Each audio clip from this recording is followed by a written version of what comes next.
ਇਹ ਵੈਰਾਈਟੀ ਆਪਣਾ ਹੀ ਨਾਮ ਬਣਾਊਗੀ ਤੇ ਆਪਣਾ ਹੀ ਸਥਾਨ ਬਣਾਊਗੀ। ਇਹਦਾ ਚੌਲ ਵੀ ਆਪਾਂ ਦੇਖ ਰਹੇ ਹਾਂ ਨਾ, ਇਹਦਾ ਚੌਲ ਕਾਫੀ ਲੰਬਾ ਹੈ, 17-18 ਦੇ ਤੇ ਬਰਾਬਰ ਵਿਕ ਰਹੀ ਹੈ ਮਾਰਕੀਟ 'ਚ।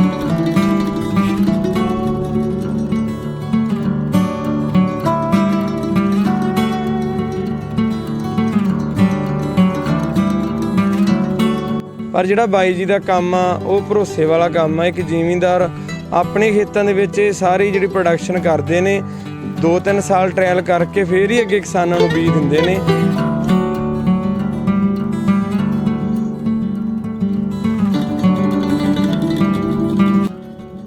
ਕਾਰ ਸੀਡ ਫਾਰਮ ਦਾ ਸਾਡਾ ਬ੍ਰਾਂਡ ਹੈਗਾ, ਉਹ ਬਾਸਮਤੀ ਕਰਕੇ ਹੀ ਜਾਣਿਆ ਜਾਂਦਾ, ਬਾਸਮਤੀ ਦੀਆਂ ਨਵੀਆਂ ਔਰ ਕੁਆਲਿਟੀ ਸੀਡ ਕਰਕੇ, ਕਿਉਂਕਿ ਇਹ ਕਮਰਸ਼ੀਅਲ ਫਸਲ ਹੈ। ਇਹਦੇ 'ਚ ਜਿਹੜਾ ਸਾਰਾ ਸਭ ਤੋਂ ਪਹਿਲਾਂ ਸਾਰਾ ਦਾਰੋਮਦਾਰ ਜਿਹੜਾ seed the class of seed 'ਤੇ ਹੀ ਟਿਕਿਆ ਹੁੰਦਾ ਹੈਗਾ।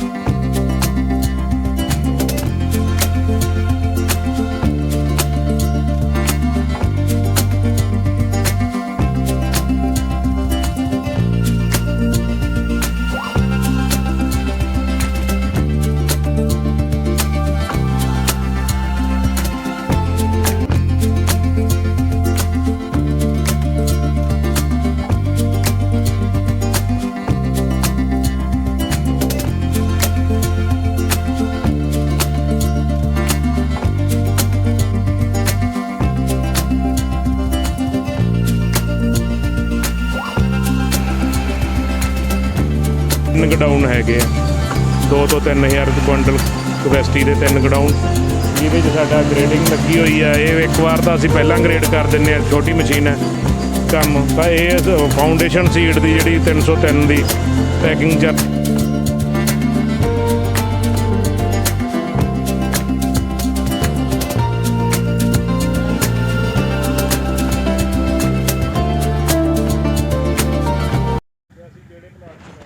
ਯੰਗ ਫਾਰਮਰ ਨੂੰ ਦੇਖ ਰਹੇ ਸਾਰੇ ਕਿਸਾਨ ਭਰਾਵਾਂ ਦਾ ਬਹੁਤ ਬਹੁਤ ਧੰਨਵਾਦ। ਸੋ ਦੋਸਤੋ, ਜਿਸ ਤਰ੍ਹਾਂ ਆਪਾਂ ਕਿਸੇ ਵੀ ਫਸਲ ਦੀ ਬਿਜਾਈ ਕਰਦੇ ਹਾਂ ਤਾਂ ਬੀਜ ਆ ਜਿਹੜਾ ਸਭ ਤੋਂ ਪਹਿਲਾਂ ਆਪਾਂ ਬੀਜ ਦੀ ਚੋਣ ਕਰਦੇ ਹਾਂ ਕਿ ਸਾਨੂੰ ਵਧੀਆ ਸਾਫ਼ ਸੁਥਰਾ ਅਤੇ ਭਰੋਸੇਮੰਦ ਬੀਜ ਕਿਸੇ ਵੀ ਜਗ੍ਹਾ ਤੋਂ ਮਿਲ ਜਾਵੇ ਤਾਂ ਆਪਣੀ ਫਸਲ ਅੱਗੇ ਜਾ ਕੇ ਬਹੁਤ ਵਧੀਆ ਝਾੜ ਦਿੰਦੀ ਹੈ ਅਤੇ ਸਾਨੂੰ ਸੋਹਣੇ ਰਿਜ਼ਲਟ ਮਿਲਦੇ ਨੇ। ਜੇਕਰ ਆਪਾਂ ਪੰਜਾਬ ਦੇ ਵਿੱਚ ਗੱਲ ਕਰੀਏ ਤਾਂ ਪੰਜਾਬ ਦੇ ਵਿੱਚ ਪਿਛਲੇ ਸਮੇਂ ਕਾਫੀ ਨਕਲੀ ਬੀਜਾਂ ਦਾ ਜਾਂ ਡੁਪਲੀਕੇਟ ਬੀਜਾਂ ਦਾ ਜਿਹੜਾ ਰੌਲਾ ਪੈਂਦਾ ਰਹਿੰਦਾ। ਪੰਜਾਬ ਦੇ ਕਿਸਾਨ ਆ ਜਿਹੜੇ ਉਹ ਠੱਗੇ ਜਾਂਦੇ ਰਹੇ ਆ। ਅੱਜ ਅਸੀਂ ਮੁਕਤਸਰ ਸਾਹਿਬ ਜ਼ਿਲ੍ਹੇ ਦੇ ਪਿੰਡ ਕੌਣੀ ਵਿਖੇ ਪਹੁੰਚੇ ਹੋਏ ਹਾਂ। ਇੱਥੇ ਇੱਕ ਅਜਿਹੇ ਕਿਸਾਨ ਨੇ ਜਿਹੜੇ ਪਿਛਲੇ 11-12 ਸਾਲਾਂ ਤੋਂ ਜਿਹੜਾ ਝੋਨੇ ਅਤੇ ਕਣਕ ਦੇ ਬੀਜਾਂ ਦਾ ਬਹੁਤ ਵੱਡੇ ਪੱਧਰ 'ਤੇ ਕੰਮ ਕਰ ਰਹੇ ਨੇ। ਇਹ ਜਿਹੜੇ ਪੂਸਾ ਵਰਗੀਆਂ ਸੰਸਥਾਵਾਂ ਦੇ ਨਾਲ ਜੁੜੇ ਹੋਏ ਨੇ ਅਤੇ ਬਰੀਡਰ ਸੀਡ ਲਿਆ ਕੇ ਉਸ ਤੋਂ ਅੱਗੇ ਜਿਹੜਾ ਵਧੀਆ ਕੁਆਲਿਟੀ ਦਾ ਬੀਜ ਤਿਆਰ ਕਰਕੇ ਕਿਸਾਨ ਭਰਾਵਾਂ ਨੂੰ ਮੁਹੱਈਆ ਕਰਵਾਉਂਦੇ ਨੇ। ਬਾਈ ਰਵਿੰਦਰ ਸਿੰਘ ਜੀ ਬਰਾੜ, ਉਹਨਾਂ ਦੇ ਨਾਲ ਅੱਜ ਤੁਹਾਡੀ ਮੁਲਾਕਾਤ ਕਰਾਵਾਂਗੇ। ਏਕ ਓਂਕਾਰ ਸੀਡ ਫਾਰਮ ਦੇ ਨਾਮ 'ਤੇ ਉਹਨਾਂ ਨੇ ਆਪਣਾ ਜਿਹੜਾ ਸੀਡ ਫਾਰਮ ਉਹ ਰਜਿਸਟਰਡ ਕਰਵਾਇਆ ਹੋਇਆ। ਅੱਗੇ ਜਾ ਕੇ ਉਹਨਾਂ ਦੇ ਨਾਲ ਗੱਲ ਕਰਦੇ ਹਾਂ ਕਿ ਕਿਹੜੀਆਂ ਵੈਰਾਈਟੀਆਂ 'ਤੇ ਇਸ ਸਮੇਂ ਉਹ ਕੰਮ ਕਰ ਰਹੇ ਨੇ। ਤੁਹਾਨੂੰ ਉਹਨਾਂ ਦੇ ਖੇਤ ਵੀ ਦਿਖਾਵਾਂਗੇ। ਖਾਸ ਕਰ ਉਹ ਬਾਸਮਤੀ ਵੈਰਾਈਟੀਆਂ 'ਤੇ ਕਾਫੀ ਜਿਹੜਾ ਜ਼ਿਆਦਾ ਕੰਮ ਕਰਦੇ ਨੇ, ਬਹੁਤ ਵਧੀਆ ਕੁਆਲਿਟੀ ਦਾ ਸੀਡ ਤਿਆਰ ਕਰਦੇ ਨੇ। ਨਾਲ ਹੀ ਉਹਨਾਂ ਦਾ ਤੁਹਾਨੂੰ ਜਿਹੜਾ ਪੈਕ ਹਾਊਸ ਉਹ ਦਿਖਾਵਾਂਗੇ ਕਿ ਇਸ ਸਮੇਂ ਜਿਹੜਾ ਕਣਕ ਦੀ ਬਿਜਾਈ ਦਾ ਸਮਾਂ ਚੱਲ ਰਿਹਾ, ਕਿਹੜੀਆਂ ਵੈਰਾਈਟੀਆਂ ਜਿਹੜੀਆਂ ਕਣਕ ਦੀਆਂ ਉਹ ਕਿਸਾਨ ਭਰਾਵਾਂ ਨੂੰ ਮੁਹੱਈਆ ਕਰਵਾ ਰਹੇ ਨੇ। ਆਓ ਗੱਲਬਾਤ ਕਰਦੇ ਹਾਂ ਬਾਈ ਰਵਿੰਦਰ ਸਿੰਘ ਜੀ ਦੇ ਨਾਲ ਅਤੇ ਉਹਨਾਂ ਤੋਂ ਜਾਣਕਾਰੀ ਲੈਂਦੇ ਹਾਂ ਬੀਜਾਂ ਬਾਰੇ, ਕਿਹੜੀਆਂ ਵੈਰਾਈਟੀਆਂ ਦੇ ਉਹ ਜਿਹੜੇ ਬੀਜ ਆ ਉਹ ਦੇ ਰਹੇ ਨੇ। ਔਰ ਉਹ ਕੁਆਂਟਿਟੀ ਵੇਚਣ ਵਾਲੇ ਕੁਆਲਿਟੀ ਨਹੀਂ ਵੇਚਦੇ। ਉਹ ਆਉਂਦੇ ਆ ਵੀ ਸਾਨੂੰ ਸਸਤਾ ਮਾਲ ਆਵੇ, ਅਸੀਂ ਸਸਤਾ ਵੇਚ ਲਾਂਗੇ।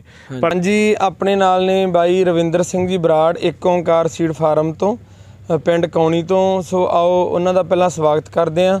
ਬਹੁਤ ਬਹੁਤ ਸਵਾਗਤ ਬਾਈ ਜੀ ਤੁਹਾਡਾ। ਧੰਨਵਾਦ ਜੀ।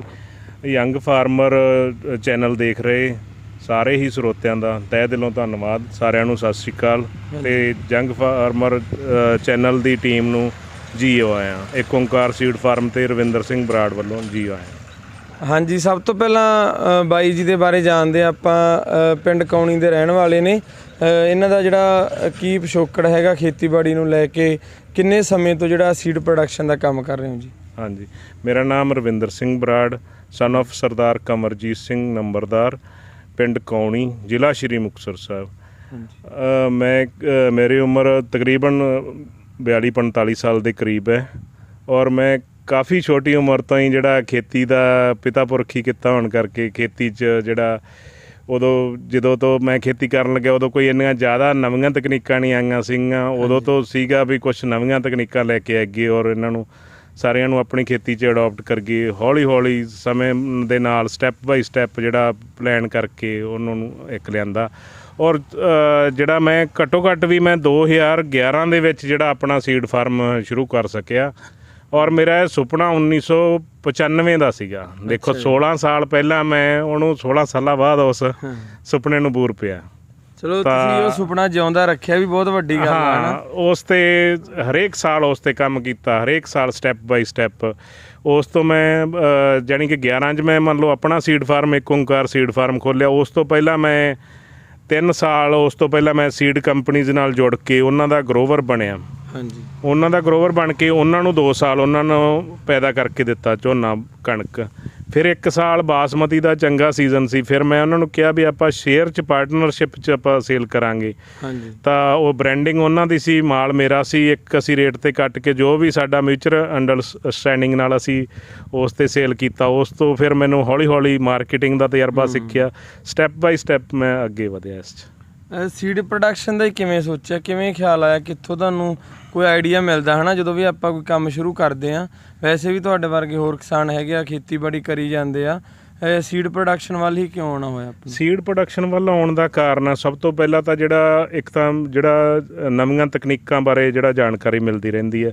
ਇੱਕ ਮੈਂ ਚਾਹੁੰਦਾ ਹੈਗਾ ਜਿਹੜੀ ਪੰਜਾਬ ਦਾ ਕਿਸਾਨ ਆ ਜਿਹੜਾ ਉਹ ਟਾਈਮਲੀ ਜਿਹੜਾ ਨਵੀਆਂ ਜਿਹੜੀਆਂ ਵਧੀਆ ਕਿਸਮਾਂ ਨੂੰ ਅਡੋਪਟ ਕਰਕੇ ਔਰ ਖੁਦ ਵੀ ਮੈਂ ਚਾਹੁੰਦਾ ਹੁੰਦਾ ਸੀ ਵੀ ਮੈਂ ਨਵੀਆਂ ਕਿਸਮਾਂ ਨੂੰ ਜਲਦੀ ਅਡੋਪਟ ਕਰਾਂ। ਪਰ ਮੈਨੂੰ ਕਿਤੇ ਨਾ ਕਿਤੇ ਆ ਕੇ ਉਹ ਨਵੀਂ ਕਿਸਮ ਮੈਂ ਲਿਆਉਂਦਾ ਉਹ ਕੁਛ ਹੋਰ ਨਿਕਲ ਜਾਂਦੀ। ਤਾਂ ਫਿਰ ਮੈਨੂੰ ਇਹ ਸੀ ਵੀ ਕਿਉਂ ਨਾ ਆਪਾਂ ਇੰਨੇ ਕੁ ਵਧੀਆ ਸੋਰਸਾਂ ਤੋਂ ਆਪਾਂ ਬੀਜ ਲੈ ਕੇ ਖੁਦ ਪੈਦਾ ਕਰੀਏ, ਨਾਲ ਤਾਂ ਆਪਣੀ ਖੇਤੀ 'ਚ ਐਡਵਾਂਸ ਵਰਾਇਟੀਆਂ ਅਡੋਪਟ ਕਰੀਏ, ਨਾਲੇ ਆਪਾਂ ਟਾਈਮਲੀ ਫਾਰਮਰਸ ਤੱਕਰ ਵੀ ਨਵੀਆਂ ਵਰਾਇਟੀਆਂ ਸਹੀ ਤੇ ਨਵੀਆਂ ਵਰਾਇਟੀਆਂ ਲੈ ਕੇ ਜਾਈਏ। ਅੱਜ ਵੀ ਮੇਰੇ ਸੀਡ ਪ੍ਰੋਡਕਸ਼ਨ 'ਚ ਕੋਈ ਮੈਂ ਕੁਆਂਟਿਟੀ ਨਹੀਂ ਕਰ ਰਿਹਾ ਗਾ। ਹਾਂਜੀ, ਮੈਂ ਕੁਆਲਿਟੀ ਔਰ ਨਵੀਆਂ ਵਰਾਇਟੀਆਂ ਤੇ ਕੰਮ ਕਰ ਰਿਹਾ। ਨਵੀਂ ਵਰਾਇਟੀ ਵੀ ਉਹ ਐ ਨਹੀਂ ਵੀ ਜਿਹੜੀ ਆ ਗਈ ਜਿਹੜੀ ਲੱਗਦਾ ਵੀ ਹਾਂ ਇਹ ਫਾਰਮਰ ਦੇ ਖੇਤ 'ਤੇ ਜਾ ਕੇ ਸਹੀ ਚੱਲੇਗੀ, ਹਾਂਜੀ, ਉਸ ਵਰਾਇਟੀ 'ਤੇ ਹੀ ਕੰਮ ਕਰਦੇ ਹਾਂ ਅਸੀਂ। ਨਾ ਕਿ ਹਰੇਕ ਨਵੀਂ ਦਾ ਪ੍ਰੋਡਕਸ਼ਨ ਕਰ ਲਓ ਔਰ ਉਹ ਕਹਿ ਕੇ ਸੇਲ ਕਰ ਦਿਓ, ਇਸ 'ਤੇ ਨਹੀਂ ਅਸੀਂ ਕੰਮ ਕਰਦੇ। ਅਸੀਂ ਜਿਹੜੀ ਕੋਈ ਟਿਕਣ ਵਾਲੀ ਵਰਾਇਟੀ ਆ ਉਸ 'ਤੇ ਹੀ ਕੰਮ ਕਰਦੇ ਹਾਂ। ਬਾਈ ਜਦੋਂ ਤੁਸੀਂ ਸ਼ੁਰੂ ਕੀਤਾ ਸੀ ਨਾ 2011 ਦੇ ਵਿੱਚ ਕੰਮ, ਕਿੰਨੇ ਏਕੜ ਤੋਂ ਸੀਡ ਪ੍ਰੋਡਕਸ਼ਨ ਸ਼ੁਰੂ ਕੀਤੀ? ਤੇ ਜੇਕਰ ਅੱਜ ਗੱਲ ਕਰੀਏ ਆਪਣੇ ਖੇਤ ਕਿੰਨੇ ਬੀਜਦੇ ਹੋ, ਨਾਲ ਹੋਰ ਕਿਸਾਨਾਂ ਨੂੰ ਕਿਵੇਂ ਪ੍ਰੋਡਕਸ਼ਨ? ਹਾਂ ਬਿਲਕੁਲ, ਇਹਦੇ 'ਚ ਇਹ ਵੀ ਲੰਬਾ ਕੰਮ ਹੈ। ਇਹਦੇ 'ਚ ਮੈਂ ਕੋਈ ਜਿਹੜਾ ਇੱਕ ਤਾਂ ਹੁੰਦਾ ਵੀ ਪਹਿਲਾਂ ਇਨਵੈਸਟ ਕਰਕੇ ਸੀਡ ਪ੍ਰੋਡਕਸ਼ਨ 'ਚ ਮੈਂ ਆਇਆ। ਮੈਂ ਇਨਵੈਸਟ ਕਰਕੇ ਨਹੀਂ ਆਇਆ ਗਾ, ਮੈਂ ਕਮਾ ਕੇ ਆਇਆ ਸੀਡ ਪ੍ਰੋਡਕਸ਼ਨ 'ਚ।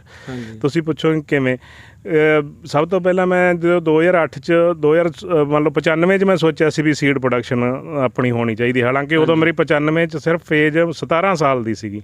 78 ਦਾ ਮੇਰਾ ਬਰਥ 17 ਸਾਲ ਦਾ ਸੀ ਜਦੋਂ ਮੈਂ 17 ਤੋਂ ਵੀ ਪਹਿਲਾਂ 15 ਦਾ ਹੀ ਖੇਤੀ 'ਚ ਆ ਗਈ। 95 'ਚ ਮੈਂ ਸੋਚਿਆ ਵੀ ਸੀਡ ਪ੍ਰੋਡਕਸ਼ਨ ਵੀ ਆਪਣੀ ਹੋਣੀ ਚਾਹੀਦੀ ਹੈ। ਪਰ ਪਰਿਵਾਰਕ ਕਈ ਰੁਝੇਵੇਂ ਜਾਂ ਕੋਈ ਇਸ ਤਰ੍ਹਾਂ ਦੀਆਂ ਸਥਿਤੀਆਂ, ਹਰ ਸਥਿਤੀ ਨੂੰ ਟਾਈਮ ਲੱਗ ਜਾਂਦਾ। ਪਰ ਜੇ ਤੁਸੀਂ ਉਹਦੇ 'ਤੇ ਕੰਮ ਕਰਦੇ ਰਹਿੰਦੇ ਹੋ ਤਾਂ ਮੈਂ ਥੋੜ੍ਹਾ ਭਾਵੁਕ ਵੀ ਹੋ ਗਿਆ ਆਪਣੇ ਉਸ ਸੁਪਨੇ ਨੂੰ ਲੈ ਕੇ। ਤਾਂ ਉਹ ਕੋਈ ਮੰਜ਼ਿਲ ਦੂਰ ਨਹੀਂ ਹੁੰਦੀ ਜਦੋਂ ਤੁਸੀਂ ਉਹਦੇ ਵੱਲ ਬਸ ਪਹਿਲਾਂ ਕਦਮ ਪੁੱਟਣ ਦੀ ਲੋੜ ਹੁੰਦੀ ਹੈ। ਤਾਂ ਇਹ ਹੈ ਹਾਂਜੀ, ਸਬਰ ਚਾਹੀਦਾ ਹੈ ਨਾ ਕਿਸੇ ਵੀ ਕੰਮ ਨੂੰ। ਜੇ ਆਪਾਂ ਆਪਣੇ ਅੰਦਰ ਜਿਉਂਦਾ ਰੱਖਦੇ ਹਾਂ ਬਹੁਤ ਵੱਡਾ ਸਬਰ ਚਾਹੀਦਾ। ਬਿਲਕੁਲ ਬਿਲਕੁਲ। ਤਾਂ ਮੈਂ ਦੱਸ ਰਿਹਾ ਸੀ ਵੀ ਮੈਂ ਕਿਸ ਤਰ੍ਹਾਂ ਇਹ ਲੋਕ ਤਾਂ ਵੀ ਇਨਵੈਸਟ ਕਰਕੇ ਆਉਂਦੇ ਆ, ਪਰ ਮੈਂ ਇਹਦੇ 'ਚ ਕਮਾ ਕੇ ਉਸ ਤੋਂ ਬਾਅਦ ਮੈਂ ਇਹਦੇ 'ਚ ਇਨਵੈਸਟ ਵੀ ਕਰ ਰਿਹਾ। ਪਰ ਮੈਂ ਜ਼ਿਆਦਾ ਇਨਵੈਸਟ ਨਹੀਂ ਕੀਤਾ, ਮੈਂ ਇੱਕ ਸਟੈਪ ਬਾਈ ਸਟੈਪ ਚੱਲਿਆ। ਪਹਿਲਾਂ ਮੈਂ ਕੁਛ ਸਾਲ ਮੈਂ ਸੀਡ ਪ੍ਰੋਡਿਊਸਰ ਲਈ ਪ੍ਰੋਡਕਸ਼ਨ ਕੀਤੀ, ਉਹਦੇ ਤੋਂ ਮੈਨੂੰ ਲਾਭ ਹੋਇਆ ਜਿਹੜਾ ਪ੍ਰੀਮੀਅਮ 'ਤੇ ਮੈਂ ਫਸਲ ਵੇਚੀ। ਉਸ ਤੋਂ ਬਾਅਦ ਜਦੋਂ ਮੈਂ ਉਹਦੇ ਨਾਲ ਰਲ ਕੇ ਵੇਚੀ ਉਹਦੇ ਤੋਂ ਮੈਨੂੰ ਲਾਭ ਹੋਇਆ।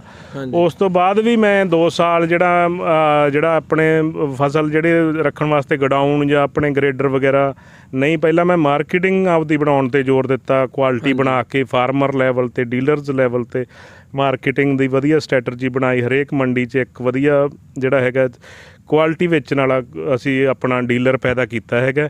ਕੁਆਂਟਿਟੀ ਵੇਚਣ ਵਾਲੇ ਸ਼ਹਿਰਾਂ ਦੇ ਵਿੱਚ ਬਹੁਤ ਹੁੰਦੇ ਆ, ਔਰ ਉਹ ਕੁਆਂਟੀਟੀ ਵੇਚਣ ਵਾਲੇ ਕੁਆਲਿਟੀ ਨਹੀਂ ਵੇਚਦੇ। ਉਹ ਆਂਦੇ ਆ ਵੀ ਸਾਨੂੰ ਸਸਤਾ ਮਾਲ ਆਵੇ, ਅਸੀਂ ਸਸਤਾ ਵੇਚ ਲਾਂਗੇ।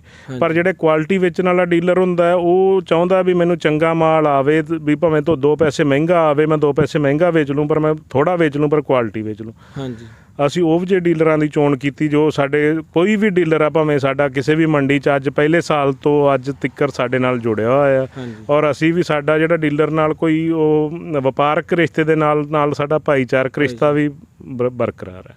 ਬਾਈ ਜੇਕਰ ਆਪਾਂ ਗੱਲ ਕਰੀਏ ਕੋਈ ਵੀ ਆਪਾਂ ਕੰਮ ਸ਼ੁਰੂ ਕਰਦੇ ਹਾਂ, ਖਾਸ ਕਰਕੇ ਸੀਡ ਦੇ ਕੰਮ ਦੇ ਵਿੱਚ ਤਾਂ ਬਹੁਤ ਜ਼ਿਆਦਾ ਤਕਨੀਕੀ ਗੱਲਾਂ ਹੁੰਦੀਆਂ ਨੇ, ਹੈ ਨਾ, ਬਹੁਤ ਬਰੀਕੀਆਂ ਹੁੰਦੀਆਂ ਨੇ। ਉਸ ਦੇ ਲਈ ਆਪਾਂ ਨੂੰ ਟ੍ਰੇਨਿੰਗ ਦੀ ਲੋੜ ਪੈਂਦੀ ਆ, ਜਾਂ ਆਪਾਂ ਕਿਤੋਂ ਜਾ ਕੇ ਸਿੱਖਦੇ ਹਾਂ ਕਿੱਦਾਂ ਪ੍ਰੋਡਕਸ਼ਨ ਕਰਨੀ ਆ, ਜਿੱਦਾਂ ਬਰੀਡਰ ਸੀਡ ਹੋ ਗਏ, ਹੈ ਨਾ। ਇਹ ਸਾਰੇ ਦੀ ਜਿਹੜੀ ਟ੍ਰੇਨਿੰਗ ਆ ਉਹ ਤੁਸੀਂ ਕਿੱਥੋਂ ਲਈ, ਕਿੰਨੇ ਕੁ ਸਮੇਂ ਦੇ ਵਿੱਚ ਤੁਹਾਨੂੰ ਜਿਹੜਾ ਮੁਕੰਮਲ ਜਾਣਕਾਰੀ ਇਸ ਦੀ ਮਿਲ ਗਈ? ਬਿਲਕੁਲ, ਉਂਝ ਤਾਂ ਜਿਹੜਾ ਹੈਗਾ ਮੈਂ ਕਹਿਣਾ ਹੁੰਦਾ ਵੀ ਜਦੋਂ ਜਿਹੜਾ ਕਹਿੰਦਾ ਵੀ ਮੈਂ ਸਭ ਕੁਝ ਜਾਣਦਾ ਉਹੀ ਨਹੀਂ ਕੁਝ ਜਾਣਦਾ ਹੈਗਾ।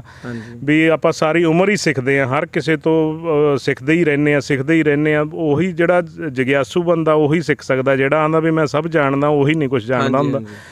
ਅਤੇ ਵੀ ਮੈਂ ਸਭ ਤੋਂ ਪਹਿਲਾਂ ਮੈਂ PAU ਤੋਂ ਟ੍ਰੇਨਿੰਗ ਲਈ। ਮੈਂ PAU ਕਿਸਾਨ KVK ਤੋਂ ਸਭ ਤੋਂ ਪਹਿਲਾਂ ਮੈਂ ਖੇਤੀਬਾੜੀ ਡਿਪਾਰਟਮੈਂਟ ਨਾਲ, ਐਗਰੀਕਲਚਰ ਆਪਣੇ ਡਿਸਟ੍ਰਿਕਟ ਨਾਲ ਜੁੜਿਆ, ਬਲੋਕ ਨਾਲ ਜੁੜਿਆ, KVK ਨਾਲ ਜੁੜਿਆ, ਹੋਰ ਕਈ ਸੰਸਥਾਵਾਂ ਜਿਹੜੀਆਂ ਉਹਨਾਂ ਨਾਲ ਜੁੜਿਆ। ਉਸ ਤੋਂ ਬਾਅਦ ਮੈਂ PAU ਕਿਸਾਨ ਕਲੱਬ ਦਾ ਮੈਂ ਮੈਂਬਰ ਬਣਿਆ। ਉੱਥੇ ਬਕਾਇਦਾ ਮੈਂ ਫਿਰ ਇੱਕ ਸੀਡ ਦੀ ਟ੍ਰੇਨਿੰਗ ਸੀਗੀ, ਉਹ ਸੀਡ ਦੀ ਟ੍ਰੇਨਿੰਗ ਕੀਤੀ। ਉਸ ਟ੍ਰੇਨਿੰਗ ਤੋਂ ਹਾਲਾਂਕਿ ਉਦੋਂ ਤੱਕ ਮੈਂ ਕਾਫੀ ਹੱਦ ਤੱਕ ਕੁਛ ਸ਼ੁਰੂ ਕਰ ਚੁੱਕਿਆ ਸੀਗਾ, ਜਿਹੜਾ ਪ੍ਰੋਡਕਸ਼ਨ ਦਾ ਕੰਮ ਦੂਜੀਆਂ ਕੰਪਨੀਜ਼ ਲਈ। ਤਾਂ ਉੱਥੇ ਫਿਰ ਅਸੀਂ ਉਹਦੇ ਨਾਲ ਉਹ ਸਾਰੀਆਂ ਟ੍ਰੇਨਿੰਗ ਲੈ ਕੇ ਫਿਰ ਉਸ ਤੋਂ ਬਾਅਦ ਸਾਰਾ ਸਿੱਖਿਆ। ਪਰ ਜਿਹੜਾ ਇਸ ਤੋਂ ਬਾਅਦ ਜਿਹੜਾ ਸਿੱਖਦੇ ਜਿਹੜਾ ਉਹਦੇ 'ਚ ਇਹ ਹੁੰਦਾ ਵੀ ਤੁਸੀਂ ਕਾਫੀ ਸਿੱਖਦੇ ਹੋ, ਪਰ ਜਿਹੜਾ ਤੁਹਾਨੂੰ ਹਰੇਕ ਗ੍ਰਾਹਕ ਸਿਖਾ ਕੇ ਜਾਂਦਾ ਜਾਂ ਹਰੇਕ ਡੀਲਰ ਸਿਖਾ ਕੇ ਜਾਂਦਾ ਉਹ ਕਿਸੇ ਕਿਤਾਬ 'ਚ ਨਹੀਂ ਹੁੰਦਾ ਗਾ। ਜਿਹੜੀਆਂ ਗੱਲਾਂ ਲੋਕ ਸਿਖਾਉਂਦੇ ਆ, ਹਾਂ, ਉਹ ਕਿਤੋਂ ਨਹੀਂ, ਉਹ ਉਹਨਾਂ ਦੀ ਟ੍ਰੇਨਿੰਗ ਤਾਂ ਤੁਹਾਨੂੰ ਕਾਊਂਟਰ ਤੇ ਬੈਠ ਕੇ, ਟੇਬਲ ਤੇ ਬੈਠ ਕੇ ਹੀ ਆਉਂਦੀ ਹੈ। ਹਾਂ ਜੀ। ਚਲੋ ਬਾਈ ਜੀ, ਆਪਾਂ ਹੁਣ ਜ਼ਿਆਦਾ ਗੱਲਾਂ ਨਾ ਕਰਦੇ, ਗੱਲ ਕਰਦੇ ਆਂ ਵੀ ਜਿੱਥੇ ਆਪਾਂ ਨਾ ਖੜੇ ਹਾਂ ਹੁਣੇ ਬਾਸਮਤੀ ਦਾ ਖੇਤ ਆ।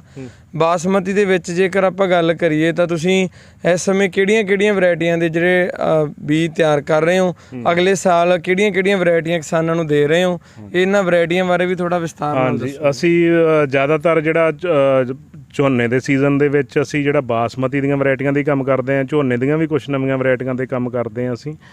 ਪਰ ਜ਼ਿਆਦਾਤਰ ਸਾਡਾ ਜਿਹੜਾ ਸ਼ੁਰੂ ਤੋਂ ਹੀ ਸਾਡਾ ਜਿਹੜਾ ਇੱਕ ਓਂਕਾਰ ਸੀਡ ਫਾਰਮ ਦਾ ਸਾਡਾ ਬ੍ਰਾਂਡ ਹੈਗਾ, ਉਹ ਬਾਸਮਤੀ ਕਰਕੇ ਹੀ ਜਾਣਿਆ ਜਾਂਦਾ, ਬਾਸਮਤੀ ਦੀਆਂ ਨਵੀਆਂ ਔਰ ਕੁਆਲਿਟੀ ਸੀਡ ਕਰਕੇ, ਕਿਉਂਕਿ ਇਹ ਕਮਰਸ਼ੀਅਲ ਫਸਲ ਹੈ। ਇਹਦੇ 'ਚ ਜਿਹੜਾ ਸਾਰਾ ਸਭ ਤੋਂ ਪਹਿਲਾਂ ਸਾਰਾ ਦਾਰੋਮਦਾਰ ਜਿਹੜਾ seed the class of seed 'ਤੇ ਹੀ ਟਿਕਿਆ ਹੁੰਦਾ ਹੈਗਾ, ਜਾਂ ਉਹ ਡਿਜ਼ੀਜ਼ ਫਰੀ ਹੋਵੇ ਤਾਂ ਇਹਨੂੰ ਕਾਫੀ ਜ਼ਿਆਦਾ ਪ੍ਰੋਬਲਮ ਆਉਂਦੀਆਂ। ਤਾਂ ਉਸ 'ਚ ਸੀਗਾ ਸਾਡਾ ਵੀ ਕੋਈ ਫੁੱਟ ਰੋਡ ਵਗੈਰਾ ਵਾਲਾ ਬੀਜ ਨਾ ਤਿਆਰ ਹੋਵੇ, ਤਾਂ ਇਸ ਤੋਂ ਅਸੀਂ ਅੱਜ ਤੱਕ ਬਚਾ ਕੇ ਰੱਖਿਆ ਹੋਇਆ। ਆਪਣੇ ਜਿਹੜੇ ਫੀਲਡ ਹੈਗੇ ਆ ਉਹ ਇੰਨੇ ਕੁ ਕੇਅਰ ਕਰਦੇ ਹਾਂ ਅਸੀਂ। ਉਸ ਤੋਂ ਬਾਅਦ ਹੁੰਦਾ ਇਹਦੇ 'ਚ ਮਿਕਸਿੰਗ ਨਾ ਹੋਵੇ ਅਦਰ ਵਲੰਟੀਅਰ ਸੀਡ ਦੀ ਜਾਂ ਕੋਈ ਚੋਬਾ ਵਗੈਰਾ ਦਾ, ਉਹ ਉਸ ਤੋਂ ਬਾਅਦ ਅਸੀਂ ਪੈਕਿੰਗ 'ਚ ਵੀ ਉਹਨੂੰ ਬਕਾਇਦਾ ਜਾਂ ਜਰਮੀਨੇਸ਼ਨ 'ਚ ਵੀ ਹਰ ਤਰ੍ਹਾਂ ਨਾਲ ਅਸੀਂ ਇਹਨੂੰ ਰੱਖਦੇ ਹਾਂ। ਔਰ ਅਸੀਂ ਅਗਲੇ ਸੀਜ਼ਨ ਜਿਹੜੀਆਂ ਇਹ ਬਾਸਮਤੀ ਦੀਆਂ ਸਾਰੀਆਂ ਨਵੀਆਂ ਵੈਰਾਈਟੀਆਂ ਜਿਹੜੀਆਂ 3 ਲਾਂਚ ਹੋਈਆਂ ਹੈਗੀਆਂ, ਸਭ ਤੋਂ ਪਹਿਲਾਂ 1847 ਜਿਹੜੇ ਆਪਾਂ ਖੇਤ ਦੇ ਵਿੱਚ ਹੀ ਖੜੇ ਹੈਗੇ ਆ, ਇਹ ਕਾਫੀ ਵੱਡਾ ਸਾਡਾ ਫੀਲਡ ਹੈ। ਇਹਦਾ ਅਸੀਂ ਛੋਟੇ ਟਰਾਇਲ ਇਸ ਵਾਰ ਫਾਰਮਰ ਲੈਵਲ 'ਤੇ ਵੀ ਛੋਟੇ ਟਰਾਇਲ ਅਸੀਂ ਦਿੱਤੇ ਹੈਗੇ। ਅਸੀਂ ਸੀਡ ਕੁਛ ਸਾਡੇ ਕੋਲ ਸੀਗਾ 1847 ਦਾ, ਔਰ ਸਾਰੇ ਫਾਰਮਰ ਵੀ ਸੰਤੁਸ਼ਟ ਹੈ ਇਹਦੇ ਤੋਂ। ਤਾਂ ਅਗਲੇ ਸਾਲ ਅਸੀਂ ਇਹ ਵੱਡੇ ਲੈਵਲ 'ਤੇ ਫਾਰਮਰਸ 'ਚ ਇਹ ਵੈਰਾਈਟੀ ਜਿਹੜੀ ਹੈਗੀ ਹੈ 1509 ਦੀ ਸੋਧ ਹੈਗੀ ਹੈ, 1509 ਅਤੇ 1692 ਦੀ। ਇਹਦੇ 'ਚ ਉਹਦੇ ਨਾਲੋਂ ਪਲੱਸ ਪੁਆਇੰਟ ਇਹ ਹੈਗਾ, ਇੱਕ ਤਾਂ ਇਹਦੇ 'ਚ ਜਿਹੜਾ ਹੈਗਾ BLB ਨਹੀਂ ਆਉਂਦੀ ਗੀ, ਪੱਤਿਆਂ ਦਾ ਝੁਲਸ ਰੋਗ। ਨੰਬਰ 2 ਤੇ ਇਹਨੂੰ ਬਲਾਸਟ ਔਰ ਨੈਕ ਬਲਾਸਟ ਨਹੀਂ ਆਉਂਦਾ। ਨੰਬਰ 3 ਜਿਹੜਾ ਸਭ ਤੋਂ ਵੱਡਾ 1509 ਔਰ 1692 ਜੋ ਡਰੋਬੈਕ ਸੀ ਵੀ ਉਹ ਜਿਵੇਂ ਪੱਕਦੀ ਜਾਂਦੀ ਸੀ ਉਵੇਂ ਉਹ ਬਿਨਾਂ ਹਵਾ ਵਗੇ ਜਾਂ ਉਹ ਢਹਿ ਜਾਂਦੀ ਸੀ, ਉਹਦਾ ਤਣਾ ਕਮਜ਼ੋਰ ਹੋ ਜਾਂਦਾ ਸੀ। ਇਹ ਤੁਸੀਂ ਦੇਖੋਗੇ ਅੱਜ ਫਸਲ ਜੇ ਭਾਵੇਂ 15 ਦਿਨ ਪੂਸਾ ਝੋਨੇ ਵਰਗੀ ਫਸਲ ਹੈ, ਵੀ ਭਾਵੇਂ 15 ਦਿਨਾਂ ਨੂੰ ਵੀ ਹਾਰਵੈਸਟ ਕਰ ਲਓ ਤਾਂ ਵੀ ਨਹੀਂ ਇਹਦਾ ਢਹਿਣ ਦਾ ਕੋਈ ਚਾਂਸ। ਇੰਨੇ ਮੋਢੇ ਦੇ ਹਰੇ ਖੜੇ ਹੈਗੇ ਅਤੇ ਇਹਦੀ ਯੀਲਡ ਜਿਹੜੀ ਬਹੁਤ ਸੋਹਣੀ ਆ ਰਹੀ ਹੈ। ਜਗਮੀਤ ਜੀ ਜਿਹੜੇ ਫਾਰਮਰ ਲੈਵਲ 'ਤੇ ਟਰਾਇਲ ਦਿੱਤੇ ਸੀ ਨਾ, ਉਹਨਾਂ ਜਿਨ੍ਹਾਂ ਨੇ ਕੱਟ ਕੇ ਔਰ ਮੰਡੀ 'ਚ ਸੇਲ ਕੀਤਾ, ਉਹਨਾਂ ਦਾ 17-18 ਦੇ ਬਰਾਬਰ ਸੇਲ ਹੋ ਰਿਹਾ। ਔਰ 28+30 ਤੱਕ ਵੀ ਕੁਛ ਫਾਰਮਰ ਦੀ ਰਿਪੋਰਟ ਹੈਗੀ ਹੈ, ਪਰ 28+ ਦੀ ਕਾਫੀ ਫਾਰਮਰ ਦੀ 26 ਤੋਂ 28 ਪਲੱਸ ਦੀ ਰਿਪੋਰਟ ਆ ਰਹੀ ਹੈ।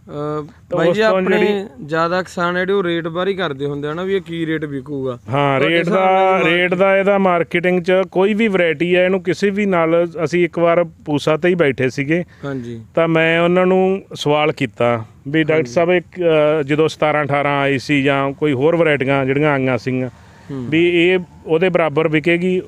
ਉਹਨਾਂ ਨੇ ਇੱਕੋ ਹੀ ਕਿਹਾ ਸੀ ਵੀ ਇਹਨੂੰ ਮਾਰਕੀਟ 'ਚ ਆਉਣ ਦਿਓ, ਇਹਨੂੰ ਸਮਾਂ ਦਿਓ, ਇਹ ਆਪਦਾ ਨਾਮ ਤੇ ਆਪਣਾ ਸਥਾਨ ਖੁਦ ਬਣਾਏਗੀ, ਕਿੱਥੇ ਬਣਾਉਂਦੀ ਆ, ਆਪ ਵੀ ਬਣਾ ਸਕਦੀ ਹੈ, ਥੱਲੇ ਵੀ ਕਿਸੇ ਨਾਲ ਇਹਨੂੰ ਕੰਪੇਅਰ ਨਹੀਂ ਕਰਨਾ।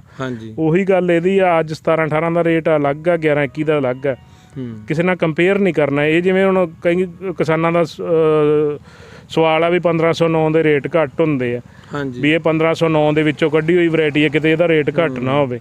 ਨਹੀਂ, ਅਜਿਹੀ ਕੋਈ ਗੱਲ ਨਹੀਂ ਗੀ। ਇਹ ਵੈਰਾਈਟੀ ਆਪਣਾ ਹੀ ਨਾਮ ਬਣਾਊਗੀ ਤੇ ਆਪਣਾ ਹੀ ਸਥਾਨ ਬਣਾਊਗੀ। ਇਹਦਾ ਚੌਲ ਵੀ ਆਪਾਂ ਦੇਖ ਰਹੇ ਹਾਂ ਨਾ, ਇਹਦਾ ਚੌਲ ਕਾਫੀ ਲੰਬਾ ਹੈ, 17-18 ਦੇ ਇਹਦੇ ਬਰਾਬਰ ਵਿਕ ਰਹੀ ਹੈ ਮਾਰਕੀਟ 'ਚ ਔਰ ਯੀਲਡ ਇਹਦੀ ਵੱਧ ਆ ਰਹੀ ਆ। ਉਦੋਂ ਸਮਾਂ ਘੱਟ ਹੈਗਾ। ਇਹ ਜਿਹੜੇ 3 ਫਸਲੀ 'ਚ ਜਾਂਦੇ ਆ ਫਾਰਮਰ, 3 ਫਸਲਾਂ ਜਿਹੜੇ ਲਾਉਂਦੇ ਆ, ਸ਼ਾਰਟ ਡਿਊਰੇਸ਼ਨ ਦੀ ਬਾਸਮਤੀ ਲਾ ਕੇ ਉਸ ਤੋਂ ਬਾਅਦ ਮਟਰ, ਆਲੂ, ਕੱਚੀ ਪਟਾਈ ਜਾਂ ਹੋਰ ਕਰਦੇ ਆ। ਜੰਡਿਆਲਾ ਗੁਰੂ ਏਰੀਏ 'ਚ ਉੱਥੇ ਵੀ ਅਸੀਂ ਛੋਟਾ ਟਰਾਇਲ ਦਿੱਤਾ ਸੀਗਾ ਔਰ ਉਹ ਫਾਰਮਰ ਬਹੁਤ ਸੰਤੁਸ਼ਟ ਹੈਗੇ ਇਸ ਵੈਰਾਈਟੀ ਤੋਂ। ਉੱਥੇ 1509 ਦੇ ਮੁਕਾਬਲੇ 1692 ਦੇ ਮੁਕਾਬਲੇ ਉਹਨਾਂ ਨੂੰ ਵੱਧ ਯੀਲਡ ਮਿਲਿਆ। ਠੀਕ ਹੈ ਜੀ। ਇਸ ਤੋਂ ਅੱਗੇ ਵੈਰਾਈਟੀ ਆ ਜਾਂਦੀ ਹੈ ਜਿਹੜੀ 3 ਪੂਸਾ ਦੀਆਂ ਵੈਰਾਈਟੀਆਂ ਆਈਆਂ। ਪਹਿਲੀ ਬਾਰੇ ਆਪਾਂ 1847 ਬਾਰੇ ਜਾਣਕਾਰੀ ਦੇਤੀ ਆ ਤੇ ਦੂਸਰੀ ਵੈਰਾਈਟੀ ਹੈਗੀ 1885। ਉਹਦਾ ਆਪਾਂ ਫੀਲਡ ਵੀ ਦਿਖਾਵਾਂਗੇ ਤੁਹਾਨੂੰ, ਆਪਾਂ ਸ਼ਾਰਟ ਦੇ ਵਿੱਚ ਐਡ ਕਰ ਦਿੰਦੇ ਹਾਂ ਜੀ। ਔਰ ਉਹ ਵੈਰਾਈਟੀ ਜਿਹੜੀ ਹੈਗੀ ਉਹ 11-21 ਔਰ 17-18 ਨੂੰ ਸੋਧ ਕੇ ਬਣਾਈ ਗਈ ਹੈ। 11-21 ਨੂੰ ਜ਼ਿਆਦਾਤਰ ਤਾਂ ਸੋਧ ਕੇ ਬਣਾਈ ਗਈ ਹੈ। ਉਹਦੇ 'ਚ ਉਹਦੀ ਖਾਸੀਅਤ ਇਹ ਹੈ ਵੀ ਉਹਦੇ 'ਚ ਜੀਨ ਪਾ ਕੇ ਉਹਨੂੰ ਇੱਕ ਤਾਂ ਸਭ ਤੋਂ ਪਹਿਲਾਂ ਤਾਂ ਮਧਰੀ ਕਰਤਾ। ਉਹਦਾ ਕੱਦ ਬਹੁਤ ਘੱਟ ਹੈਗਾ। ਅੱਛਾ ਜੀ। ਮਧਰੀ ਕਰਨ ਦੇ ਨਾਲ ਕੀ ਹੈ, ਇੱਕ ਤਾਂ ਉਹ ਬਾਇਓਮਾਸ ਘੱਟ ਪੈਦਾ ਕਰੂਗੀ, ਪਰਾਲੀ ਘੱਟ ਪੈਦਾ ਕਰੂਗੀ। ਪਰਾਲੀ ਘੱਟ ਪੈਦਾ ਕਰਨ ਨਾਲ ਤਾਂ ਆਪਣਾ ਪਰਾਲੀ ਦੀ ਸਮੱਸਿਆ ਨਾਲ ਆਪਾਂ ਨੂੰ ਨਿਪਟਣਾ ਸੌਖਾ ਹੋ ਜਾਊਗਾ। ਨੰਬਰ 2 ਤੇ ਉਹਨੂੰ ਜਿਹੜੇ ਝੁਲਸ ਰੋਗ ਆਉਂਦੇ ਸੀਗੇ, ਪੱਤਿਆਂ ਦਾ ਝੁਲਸ ਰੋਗ, BLB ਬੈਕਟੀਰੀਅਲ ਲੀਫ ਬਲਾਈਟ ਜਾਂ ਇਸ ਤਰ੍ਹਾਂ ਦੀ ਬਲਾਈਟ ਵਗੈਰਾ, ਨੈਕ ਬਲਾਸਟ ਤੇ ਪੈਨਿਕਲ ਬਲਾਸਟ ਵਗੈਰਾ, ਇਹ ਨਹੀਂ ਆਉਣਗੀਆਂ। ਉਹ ਜੀਨ ਪਾਏ ਹੋਏ ਆ। ਨੰਬਰ 3 ਤੇ ਜਿਹੜਾ ਉਹਦੀ ਚਾਵਲ ਦੀ ਕੁਆਲਿਟੀ ਬਹੁਤ ਜ਼ਿਆਦਾ ਸੁਧਾਰਤੀ ਹੈਗੀ। ਚਾਵਲ ਉਹਦਾ ਥੋੜ੍ਹਾ ਖੁਸ਼ਬੂ ਵਾਲਾ ਔਰ ਵਧੀਆ ਕਰਤਾ ਹੈਗਾ, ਜਿਹਦੇ ਨਾਲ ਉਹ ਅੱਗੇ ਇਕੱਲੇ ਗਲਫ ਕੰਟਰੀਆਂ 'ਚ ਹੀ ਉਹ ਜਾਂਦੀ ਸੀਗੀ ਤੇ ਯੂਰਪ ਨਹੀਂ ਕਵਰ ਕਰਦੀ ਸੀ। ਹੁਣ ਉਹ ਡਾਕਟਰ ਸਾਹਿਬ ਨਾਲ ਇੱਕ ਦਿਨ ਗੱਲ ਹੋਈ ਸੀ, ਉਹ ਕਹਿ ਰਹੇ ਆ ਕਿ ਇਹ ਹੁਣ ਸਾਰਾ ਜਿਹੜੇ ਆਲ ਵਰਲਡ ਹੀ ਤੇ ਇੱਕ ਤਰ੍ਹਾਂ ਨਾਲ ਇੰਟਰਨੈਸ਼ਨਲ ਹੀ ਚੱਲੇਗੀ। ਇਕੱਲੇ ਕੋਈ ਗਲਫ ਦਾ ਇੱਕ ਨਹੀਂ ਰਹੇਗਾ ਇਹਦੇ 'ਤੇ ਟੈਗ। ਇਹ ਸਾਰੇ ਕਿਤੇ ਹੀ ਇਹ ਵੈਰਾਈਟੀ ਜਿਹੜੀ ਹੈ ਯੂਰਪ 'ਚ ਵੀ ਚੱਲੇਗੀ। ਤਾਂ ਕਾਫੀ ਵਧੀਆ ਵੈਰਾਈਟੀ ਇਹਦਾ। ਯੀਲਡ ਵੀ ਜਿਹੜੀ ਇਹਦੀ ਐਵਰੇਜ ਹੈਗੀ ਹੈ। ਫਾਈਨਲ ਤਾਂ ਹਜੇ ਜਿਹੜੇ ਖੇਤ ਹੋਏ ਨਹੀਂ ਹਾਰਵੈਸਟ, ਪਰ ਜਿਹੜੀ ਇਹ ਕੁਛ ਇੱਕ ਹੋਏ ਆ 22-23 ਕੁਆਂਟਲ ਦੀ ਐਵਰੇਜ ਫਾਰਮਰ ਦੀ ਫੀਡਬੈਕ ਹੈਗੀ ਆ। ਔਰ 11-21 ਦੇ ਰੇਟ ਇਹ ਜਿਹੜੀ 1885 ਆ ਵਿਕ ਰਹੀ ਆ ਤਰਾਵੜੀ ਮੰਡੀ ਦੇ ਵਿੱਚ।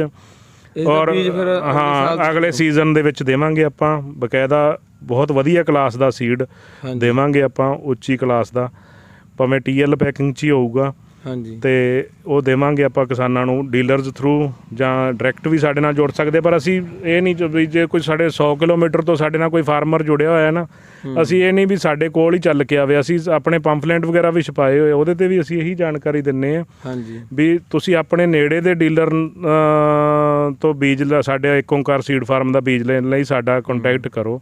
ਫਿਰ ਜਦੋਂ ਫਾਰਮਰ ਸਾਨੂੰ 200 ਕਿਲੋਮੀਟਰ ਤੋਂ ਵੀ ਕਾਲ ਆਉਂਦੀ ਹੈ ਜਾਂ ਪੰਜਾਬ ਦੇ ਕਿਸੇ ਵੀ ਹਿੱਸੇ ਤੋਂ, ਅਸੀਂ ਉਹਨੂੰ ਦੱਸਦੇ ਹਾਂ ਵੀ ਸਾਡਾ ਬੀਜ ਫਲਾਣੇ ਸਾਡੇ ਨੇੜੇ ਦੇ ਤੁਹਾਡੇ ਡੀਲਰ 'ਤੇ ਉਪਲਬਧ ਹੈ, ਤੁਸੀਂ ਉੱਥੋਂ। ਹਾਂ ਬਿਲਕੁਲ। ਜਗਮੀਤ ਜੀ ਨੇ ਖੁਦ ਇੱਕ ਇਹਨਾਂ ਦੇ ਕਿਸੇ ਰਿਸ਼ਤੇਦਾਰ ਨੂੰ ਚਾਹੀਦਾ ਸੀ ਤਾਂ ਇਹਨਾਂ ਨੇ ਮੈਨੂੰ ਕਿਹਾ ਵੀ ਤੁਹਾਨੂੰ ਇੱਥੇ ਆਉਣਾ, ਤਾਂ ਮੈਂ ਇਹਨਾਂ ਨੂੰ ਉੱਥੋਂ ਹੀ ਨੇੜਿਓਂ ਹੀ ਪ੍ਰੋਵਾਈਡ ਕਰਾਤਾ। ਕਿਸਾਨ ਭਰਾਵੋ, ਮੈਂ ਤੁਹਾਨੂੰ ਦੱਸਣਾ ਚਾਹਣਾ ਵੀ ਬਾਈ ਜੀ ਨੂੰ ਜਦੋਂ ਤੋਂ ਅਸੀਂ ਜਾਣਦੇ ਹਾਂ 6-7 ਸਾਲਾਂ ਤੋਂ ਇਹਨਾਂ ਨਾਲ ਜਾਣ ਪਛਾਣ ਹੈਗੀ ਆ। ਅੱਜ ਸਾਡਾ ਵੀਡੀਓ ਬਣਾਉਣ ਦਾ ਵੀ ਇਹੀ ਮਕਸਦ ਆ ਵੀ ਜਿੰਨਾ ਬਾਈ ਜੀ ਕੰਮ ਕਰ ਰਹੇ ਨੇ ਜਿਸ ਲੈਵਲ 'ਤੇ, ਉਹ ਕੰਮ ਇਹਨਾਂ ਦਾ ਤੁਹਾਡੇ ਤੱਕ ਅਸੀਂ ਲੈ ਕੇ ਆਈਏ, ਤੁਹਾਨੂੰ ਦੱਸਿਆ ਜਾਵੇ ਕਿ ਇੱਕ ਕਿਸਾਨ ਆ ਜਿਹੜਾ ਉਹ ਕਿੰਨੀ ਮਿਹਨਤ ਕਰ ਰਿਹਾ ਜਿਹੜਾ ਸੀਡ ਪ੍ਰੋਡਕਸ਼ਨ 'ਤੇ। ਤੁਸੀਂ ਵੱਡੇ ਵੱਡੇ ਜਿਹੜੇ ਡੀਲਰਾਂ ਨੂੰ ਜਾਣਦੇ ਹੋਵੋਗੇ ਆਪਣੇ ਸ਼ਹਿਰਾਂ ਦੇ ਵਿੱਚ, ਉਹਨਾਂ ਦੀਆਂ ਦੁਕਾਨਾਂ ਹੈਗੀਆਂ ਜਿੱਥੋਂ ਤੁਸੀਂ ਬੀਜ ਲੈਂਦੇ ਹੋ। ਤੁਹਾਡੇ ਗਿਲੇ ਹੁੰਦੇ ਨੇ ਕਿ ਡੀਲਰ ਆ ਜਿਹੜੇ ਉਹ ਦੱਸਦੇ ਹੋਰ ਨੇ, ਝਾੜ ਸਾਡੇ ਆ ਕੇ ਘੱਟ ਨਿਕਲਦਾ, ਅਤੇ ਤੁਹਾਡਾ ਜਿਹੜਾ ਨਵੇਂ ਬੀਜਾਂ ਤੋਂ ਉਹ ਜਿਹੜਾ ਮਨ ਅੱਕ ਵੀ ਜਾਂਦਾ ਜਾਂ ਤੁਸੀਂ ਆਪਣੇ ਹੀ ਬੀਜ ਟਰਾਈ ਕਰਦੇ ਹੋ। ਪਰ ਜਿਹੜਾ ਬਾਈ ਜੀ ਦਾ ਕੰਮ ਆ ਉਹ ਭਰੋਸੇ ਵਾਲਾ ਕੰਮ ਆ। ਇੱਕ ਜ਼ਿਮੀਂਦਾਰ ਆਪਣੇ ਖੇਤਾਂ ਦੇ ਵਿੱਚ ਇਹ ਸਾਰੀ ਜਿਹੜੀ ਪ੍ਰੋਡਕਸ਼ਨ ਕਰਦੇ ਨੇ 2-3 ਸਾਲ ਟ੍ਰਾਇਲ ਕਰਕੇ ਫਿਰ ਹੀ ਅੱਗੇ ਕਿਸਾਨਾਂ ਨੂੰ ਬੀਜ ਦਿੰਦੇ ਨੇ। ਸਾਡਾ ਵੀਡੀਓ ਬਣਾਉਣ ਦਾ ਵੀ ਇਹੀ ਮਕਸਦ ਆ, ਕੋਈ ਸਾਡੀ ਪੇਡ ਵੀਡੀਓ ਨਹੀਂ ਜਾਂ ਅਸੀਂ ਬਾਈ ਜੀ ਦੇ ਕਹਿਣ ਤੇ ਇੱਥੇ ਆਏ ਹੋਈਏ। ਅਸੀਂ ਖੁਦ ਇਹਨਾਂ ਨਾਲ ਸੰਪਰਕ ਕੀਤਾ, ਇਹਨਾਂ ਨੂੰ ਜਾਣਦੇ ਕਰਕੇ। ਬਾਕੀ ਬਾਈ ਜੀ ਗੱਲ ਕਰਨਗੇ। ਹਾਂ, ਇਹ ਜਗਮੀਤ ਜੀ ਨੇ ਦੱਸਿਆ ਵੀ ਪੇਡ ਵੀਡੀਓ। ਮੈਂ ਜਗਮੀਤ ਜੀ ਸਗੋਂ ਦੀ ਇਹ ਕਾਫੀ ਵਾਰ ਮੈਨੂੰ ਕਹਿ ਚੁੱਕੇ ਆ ਵੀ ਬਾਈ ਜੀ ਮੈਂ ਆਉਣਾ ਚਾਹਣਾ, ਪਰ ਸਾਡਾ 2 ਸਾਲਾਂ ਤੋਂ ਸਮਾਂ ਹੀ ਨਹੀਂ ਰਲਿਆ ਵੀ ਪਹਿਲਾਂ ਅਸੀਂ ਕਿਉਂਕਿ ਮੈਂ DSR ਵੀ ਕਾਫੀ ਵੱਡੇ ਏਰੀਏ 'ਤੇ ਪਿਛਲੇ ਸਾਲਾਂ 'ਚ ਕਰਦਾ ਰਿਹਾ ਹੈਗਾ, ਔਰ ਮੈਂ ਹੈਪੀ ਸੀਡਰ ਵੀ ਕਾਫੀ ਪਹਿਲਾਂ ਤੋਂ ਚਲਾਉਂਦਾ, ਜਿਹਦੇ 'ਚ ਮੈਨੂੰ ਕਿ ਯੂਨੀਵਰਸਿਟੀ ਨੇ ਵੀ CM ਅਵਾਰਡ ਔਰ ਪੰਜਾਬ ਸਰਕਾਰ ਨੇ ਵੀ ਸਟੇਟ ਅਵਾਰਡ ਤੱਕ ਵੀ ਦਿੱਤਾ, ਔਰ ਮੈਂ ਪੂਸਾ ਤੋਂ ਵੀ ਨੈਸ਼ਨਲ ਅਵਾਰਡੀ ਹਾਂ। ਕਈ ਮੈਂ ਸੰਸਥਾਵਾਂ ਦੇ ਵਿੱਚ ਮੈਂਬਰ ਹਾਂ। ਹਾਂਜੀ। ਤੇ ਇਸ ਤਰ੍ਹਾਂ ਕਰਕੇ ਸਾਰਾ ਇਹ ਜਿਹੜਾ ਹੈਗਾ ਜਿਹੜੀ ਮੈਂ ਆਪਣੀ ਤਕਨੀਕ ਨੂੰ, ਪਰ ਮੈਂ ਚਾਹੁੰਦਾ ਵੀ ਸਾਰੀ ਤਕਨੀਕ ਫਾਰਮਰਸ ਤੱਕ ਜਾਵੇ, ਤਾਂ ਉਹਦੇ ਲਈ ਬਾਈ ਜੀ ਦੇ ਚੈਨਲ ਇਹਨਾਂ ਨੇ ਕਿਹਾ, ਪਰ ਮੈਂ ਇਹਨਾਂ ਨੂੰ ਕਿਹਾ, ਮੈਂ ਕਿਹਾ ਯਾਰ ਇਹ ਨਾ ਲੱਗੇ ਵੀ ਬਾਈ ਕਿਤੇ ਵੀ ਉਸ ਤਰ੍ਹਾਂ ਦਾ ਵੀਡੀਓ ਹੁੰਦੀ ਹੈ ਨਾ ਕਾਫੀ ਵਾਂਗੂ ਵੀ ਕਿਤੇ ਆਪਣੀ ਐਡ ਮਾਰੇ ਕਰ ਰਹੇ। ਜਗਮੀਤ ਜੀ ਨੇ ਕਿਹਾ ਵੀ ਨਹੀਂ, ਉਹ ਜੀ ਕੋਈ ਗੱਲ ਨਹੀਂ ਹੋਊਗੀ। ਹਾਂਜੀ, ਧੰਨਵਾਦ। ਤਾਂ ਕਰਕੇ ਜਿਹੜਾ ਇਸ ਸਮੇਂ ਅਸੀਂ ਖੇਤਾਂ ਦੇ ਵਿੱਚ ਆਏ ਹੋਏ ਆ ਤਾਂ ਕਿ ਤੁਹਾਨੂੰ ਦਿਖਾ ਸਕੀਏ ਕਿ ਕਿੰਨੀ ਮਿਹਨਤ ਦੇ ਨਾਲ ਬੀਜ ਤਿਆਰ ਹੁੰਦੇ ਨੇ। ਉਹ ਦੂਜੇ ਖੇਤ ਦੇ ਵਿੱਚ 17-18 ਦਾ ਫੀਲਡ ਆ, ਉੱਥੇ ਬਾਈ ਜੀ ਨੇ ਜਿਹੜੀ ਲੇਬਰ ਲਾਈ ਹੋਈ ਆ, ਕੋਈ ਜਿਹੜਾ ਨਦੀਨ ਹੁੰਦਾ ਜਾਂ ਹੋਰ ਬੀਜ ਹੁੰਦਾ ਉਸ ਨੂੰ ਇਹ ਪੱਕਣ ਦੇ ਸਮੇਂ ਵੀ ਕਢਵਾਉਂਦੇ ਨੇ। ਫਿਰ ਜਦੋਂ ਹਰਾ ਝੋਨਾ ਹੁੰਦਾ ਉਦੋਂ ਵੀ ਉਸ ਦੀ ਸਫਾਈ ਕਰਵਾਉਂਦੇ ਨੇ। ਫਿਰ ਜਿਵੇਂ ਬਾਈ ਜੀ ਨੇ ਦੱਸਿਆ ਕਿ ਅੱਗੇ ਜਾ ਕੇ ਜਦੋਂ ਸੀਡ ਦੀ ਗ੍ਰੇਡਿੰਗ ਕਰਦੇ ਨੇ, ਪੈਕਿੰਗ ਕਰਦੇ ਨੇ, ਉਸ ਟਾਈਮ ਵੀ ਉਸ ਦੇ ਵਿੱਚੋਂ ਜਿਹੜਾ ਅਦਰ ਬੀਜ ਹੁੰਦੇ ਨੇ ਉਹ ਕੱਢ ਦਿੱਤੇ ਜਾਂਦੇ ਨੇ। ਸੋ ਆਪਾਂ ਤੁਹਾਨੂੰ ਹੋਰ ਵੀ ਫੀਲਡ ਦਿਖਾਉਣੇ ਆ, ਕਿਹੜੇ ਫੀਲਡ ਬਾਈ ਜੀ ਇੱਥੇ ਬੀਜ ਦੇ ਲਾਏ ਹੋਏ ਨੇ, ਅਤੇ ਅੱਗੇ ਜਿਹੜੀ ਪੈਕਿੰਗ ਕਰ ਰਹੇ ਨੇ ਕਣਕ ਦੇ ਬੀਜਾਂ ਦੀ ਉਹ ਵੀ ਤੁਹਾਨੂੰ ਦਿਖਾਉਣੇ ਆ। ਬਾਈ ਜੀ ਦੇ ਘਰੇ ਲੈ ਕੇ ਚੱਲਦੇ ਆ।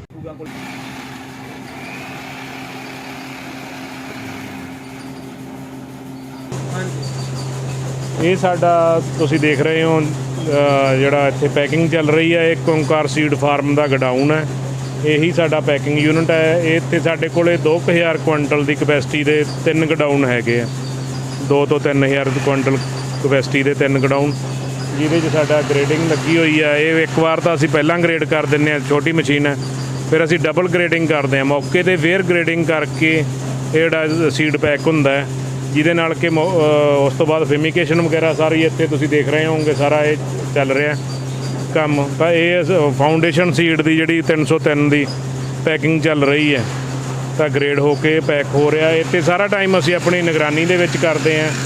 ਜਦੋਂ ਵੀ ਬੈਠੇ ਹਾਂ ਉਦੋਂ ਹੀ ਇੱਥੇ ਲੰਘਦੇ ਟੱਪਦੇ ਥੋੜ੍ਹੇ ਟਾਈਮ ਤੋਂ ਹੀ ਇੱਥੇ ਗੇੜਾ ਮਾਰੀ ਦਾ ਵੀ ਠੀਕ ਪੈਕਿੰਗ ਹੋ ਰਹੀ ਹੈ, ਠੀਕ ਸਾਰੀ ਕੁਆਲਿਟੀ ਬਣ ਰਹੀ ਹੈ। ਤਾਂ ਖੇਤ ਤੋਂ ਲੈ ਕੇ ਪੈਕ ਹੋਣ ਤੱਕ ਜਾਂ ਡੀਲਰ ਤੱਕ ਜਾਣ ਤੱਕ ਬਹੁਤ ਜ਼ਿਆਦਾ ਸੀਡ ਲਾਈਨ ਦੇ ਵਿੱਚ ਧਿਆਨ ਰੱਖਣਾ ਪੈਂਦਾ ਹੈ, ਅਤੇ ਤਾਂ ਕਿ ਹਰੇਕ ਫਾਰਮਰ ਦੀ ਜਿਹੜੀ ਉਹਦੀ ਉਮੀਦ ਦੇ ਉੱਤੇ ਖਰੇ ਉਤਰ ਸਕੀਏ ਕਿ ਉਹ ਚਾਹੁੰਦਾ ਵੀ ਮੇਰੇ ਖੇਤ ਦੇ ਵਿੱਚ ਸਾਰਿਆਂ ਨਾਲੋਂ ਬੈਸਟ ਜਿਹੜੀ ਹੈਗੀ ਆ ਫਸਲ ਪੈਦਾ ਹੋਵੇ, ਮੇਰਾ ਕਰੋਪ ਆ ਜਿਹੜੀ ਬਿਲਕੁਲ ਯੂਨੀਫਾਰਮ ਹੋਵੇ। ਉਹ ਤਾਂ ਹੀ ਹੋ ਸਕਦੀ ਹੈ ਜੇ ਅਸੀਂ ਖੇਤ 'ਚ ਬੀਜਣ ਤੋਂ ਲੈ ਕੇ ਉਹਨੂੰ ਵੱਢ ਕੇ ਸਟੋਰੇਜ ਔਰ ਪੈਕਿੰਗ ਵੇਲੇ ਵੀ ਖਾਸ ਧਿਆਨ ਰੱਖਾਂਗੇ। ਤੁਹਾਨੂੰ ਲੱਗਦਾ ਹੀ ਹੈ ਵੀ ਕਿਤੇ ਵੀ ਇਹ ਆਮ ਦਾਣੇ ਹੀ ਆ ਜਿਹੜੇ ਵੀ ਅਸੀਂ ਇੰਨੇ ਮਹਿੰਗੇ ਵੇਚ ਰਹੇ ਹਾਂ, ਇਹਦੇ ਬਹੁਤ ਜ਼ਿਆਦਾ ਖਰਚੇ ਆ। ਹੁਣ ਇਹ DBW 303 ਇਹਦੇ ਬਾਰੇ ਮੈਂ ਤੁਹਾਨੂੰ ਦੱਸ ਦਿਆਂ ਵੀ ਅਸੀਂ 1 ਲੱਖ ਤੋਂ ਜ਼ਿਆਦਾ ਤਾਂ ਜਿਹੜੀ ਸਰਕਾਰੀ ਫੀਸ ਹੀ ਸਿਰਫ ਦਿੱਤੀ ਹੈ ਕਿ ਸਾਨੂੰ ਸਿਰਫ ਬਰੀਡਰ ਸੀਡ ਮਿਲੇ। ਉਹਦੇ ਬਦਲੇ ਸਾਨੂੰ ਕਿੰਨਾ ਬਰੀਡਰ ਸੀਡ ਮਿਲਿਆ? ਸਿਰਫ 3 ਕੁਇੰਟਲ। 3 ਕੁਇੰਟਲ 'ਚੋਂ ਕਿੰਨੀ ਪੈਦਾਵਾਰ ਹੋਈ? 200 ਕੁਇੰਟਲ। 200 ਕੁਇੰਟਲ ਪੈਦਾਵਾਰ ਹੋਈ। ਔਰ ਮੈਂ ਤੁਹਾਨੂੰ ਦੱਸ ਦੇਵਾਂ ਕਿ ਇੰਨੇ ਕੁ ਮਹਿੰਗੇ ਸਾਨੂੰ ਬਰੀਡਰ ਸੀਡ ਮਿਲਦੇ ਆ, ਫਿਰ ਤੁਸੀਂ ਕਹਿ ਦਿੰਦੇ ਆ ਵੀ ਇੰਨੇ ਉੱਚੇ ਲੱਗ ਗਏ। 17-18 ਵੈਰਾਈਟੀ ਦਾ ਸਾਨੂੰ ਬਰੀਡਰ ਸੀਡ ਮਿਲਿਆ ਸਿਰਫ 6 ਕਿਲੋ। ਉਹਦੀ ਫੀਸ ਕਿੰਨੀ ਸੀਗੀ? 1,23,24,000 ਰੁਪਇਆ ਸਾਰਾ ਫੀਸ ਪੈ ਗਈ। ਔਰ ਜਿਹੜਾ 6 ਕਿਲੋ ਮਿਲਿਆ ਉਹਦਾ ਜਿਹੜਾ 101 ਰੁਪਇਆ ਰੇਟ ਅੱਡ ਸੀਗਾ। 6 ਕਿਲੋ ਦਾ ਰੇਟ 101 ਰੁਪਇਆ ਪਰ ਕਿਲੋ ਅੱਡ ਸੀਗਾ। ਤਾਂ ਇੰਨੇ ਜ਼ਿਆਦਾ ਮਹਿੰਗਾ 6 ਕਿਲੋ ਦੇ ਵਿੱਚੋਂ ਫਿਰ ਸਾਡਾ 6 ਕਿਲੋ ਨਾਲ 1 ਕਿੱਲਾ ਹੀ ਜਿਹੜਾ ਸਰਕਾਰ ਨੇ ਸਾਡਾ ਫਾਊਂਡੇਸ਼ਨ ਮੰਨਿਆ। 1 ਕਿੱਲੇ ਦੇ ਵਿੱਚੋਂ ਸਿਰਫ 20 ਕੁਇੰਟਲ ਸੀਡ ਲਈ ਸਾਨੂੰ ਟੈਗ ਇਸ਼ੂ ਹੋਏ, ਕਿਉਂਕਿ ਆਈਸੋਲੇਸ਼ਨ ਵਗੈਰਾ ਕੱਢ ਕੇ, ਹੋਰ ਕੱਢ ਕੇ, ਅੰਡਰ ਸਾਈਜ਼ ਕੱਢ ਕੇ, ਔਰ 18-20 ਕੁਇੰਟਲ ਲਈ ਜਿਹੜੇ ਉਹਦੇ ਝਾੜ ਮੈਂ ਅਜੇ ਤਾਂ ਚੰਗਾ ਦਿਖਾਇਆ। ਔਰ ਫਿਰ 18-19 ਕੁਇੰਟਲ ਦੇ ਜਿਹੜੇ ਸਾਨੂੰ ਟੈਗ ਇਸ਼ੂ ਹੋਏ। ਔਰ ਉਹਦੇ 'ਤੇ ਸੀਡ ਖਰਚਾ ਕਿੰਨਾ ਆ ਗਿਆ? 1 ਲੱਖ ਰੁਪਇਆ ਦਾ 1 ਤੋਂ 1.5 ਲੱਖ ਰੁਪਇਆ ਸਾਡਾ ਸਿਰਫ ਸਰਕਾਰੀ ਫੀਸ ਹੀ ਖਰਚਾ ਆ ਗਿਆ। ਹੁਣ ਜਿਹੜਾ ਨਵੀਆਂ ਵਰਾਇਟੀਆਂ ਆਈਆਂ ਹੈਗੀਆਂ 1847 ਔਰ 1885 ਉਹਨਾਂ ਦਾ ਸਿਰਫ 8-8 ਕਿਲੋ ਸੀਡ ਦੇ ਰਹੇ ਸੀ। ਔਰ ਫੀਸ ਕਿੰਨੀ ਲੈ ਰਹੇ ਸੀ? ਪੌਣੇ 3 ਲੱਖ ਦੇ ਕਰੀਬ ਫੀਸ ਜਿਹੜੀ ਉਹਦੀ ਚਾਰਜਸ ਹੈਗੇ ਆ ਇੱਕ ਵੈਰਾਈਟੀ ਦਾ MOU ਕਰਨ ਦੇ। ਤਾਂ ਫਿਰ ਅਸੀਂ ਰੁਕੇ ਹੋਏ ਸੀਗੇ, ਪਰ ਹੁਣ ਨੋ ਡਾਊਟ ਕਿ ਵੈਰਾਈਟੀ ਚੱਲੇਗੀ, ਦੋਨੋਂ ਚੱਲਣਗੀਆਂ। ਤਾਂ ਅਗਲੇ ਸਾਲ ਤੱਕ ਥੋੜ੍ਹਾ ਡਾਕਟਰ ਸਾਹਿਬ ਨੂੰ ਕਵਾਂਗੇ ਕਿ ਥੋੜ੍ਹਾ ਨੋਮੀਨਲ ਰੇਟ 'ਤੇ ਇਹਨੂੰ ਕਰੋ, ਤਾਂ ਥੋੜ੍ਹਾ ਕੁਛ ਘਟਾ ਕੇ ਉਹਨਾਂ ਤੋਂ, ਅਤੇ ਉਹਨਾਂ ਦਾ ਵੀ ਸਾਰੀਆਂ ਪਾਰਟੀਆਂ ਰਿਕੁਐਸਟ ਕਰ ਰਹੀਆਂ, ਕਿਉਂਕਿ ਪਿਛਲੇ ਸਾਲ ਮਸਾਂ 2-4 ਫਰਮਾਂ ਨੇ ਹੀ MOU ਸਾਈਨ ਕੀਤੇ ਆ। ਤਾਂ ਹੁਣ ਅਗਲੇ ਸਾਲ ਵੈਰਾਈਟੀਆਂ ਚੰਗੀਆਂ, ਉਹਨਾਂ ਨੂੰ ਕਵਾਂਗੇ ਕਿ ਉਨੇ ਹੀ ਜ਼ਿਆਦਾ MOU ਹੋ ਜਾਣਗੇ, ਤਾਂ ਵੀ ਇਹਦੇ 1 ਲੱਖ ਦੇ ਕਰੀਬ ਫੀਸ ਕਰੋ, ਤਾਂ ਉਹ ਮੇਰੇ ਖਿਆਲ 'ਚ ਹੋ ਜਾਏਗੀ। ਡਾਕਟਰ AK ਸਿੰਘ ਜੀ ਇਸ ਗੱਲ ਨੂੰ ਸਮਝਦੇ ਨੇ, ਤਾਂ ਉਹਨਾਂ ਨੂੰ ਬੇਨਤੀ ਕਰਕੇ ਅਸੀਂ ਅਗਲੇ ਸਾਲਾਂ 'ਚ ਇਹਨਾਂ ਦੇ ਵੀ ਫਾਊਂਡੇਸ਼ਨ ਸੀਡ ਉਪਲਬਧ ਕਰਾਵਾਂਗੇ।